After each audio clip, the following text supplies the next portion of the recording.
కాశీ నుంచి సాక్ష్యం చెప్పేందుకు స్వయంగా కదిలి వచ్చిన అమ్మవారు చౌడేశ్వరీదేవి. పూర్వం రోజుల్లో కర్నూలు ప్రాంతాన్ని నందవరం రాజులు పరిపాలిస్తూ ఉండేవారు. ఇందులో నందభూపాలుడు అనే రాజు దత్తాత్రేయుడికి పరమభక్తుడు. ఆయన అనుగ్రహంతో ప్రతిరోజు బ్రహ్మముహూర్తంలో కాశీకి వెళ్లి గంగ స్నానం చేసి కాశీ విశ్వేశ్వరుడు, విశాలక్షి అమ్మవారిని దర్శించేవాడు.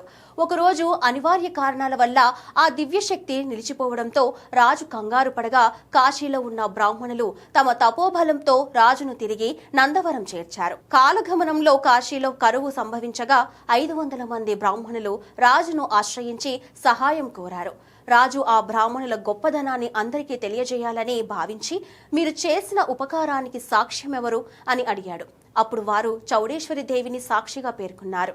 సాక్షిని తీసుకురావాలని రాజు పేర్కొంటారు. రాజు మాట ప్రకారం అమ్మవారిని తీసుకురావడానికి సిద్ధమైన బ్రాహ్మణులకు ఆ దేవి ఓ నియమం విధించింది.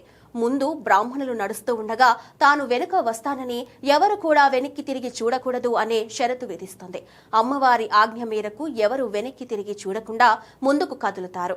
అయితే కుతూహలంతో ఓ బ్రాహ్మణుడు వెనక్కి తిరిగి చూడగా అమ్మవారు విగ్రహంగా మారిపోతుంది. అక్కడి నుంచి 1 ఇంచు కూడా కదలదు. ఇలా అమ్మవారు శిలారూపంగా మారిన ప్రదేశమే నేటి బనగానపల్లి. అప్పటి నుంచి అమ్మవారు అంతర్భాగంలో ఉగ్ర రూపంలోనూ, పైభాగంలో శాంత రూపంలోనూ దర్శనమిస్తున్నారు.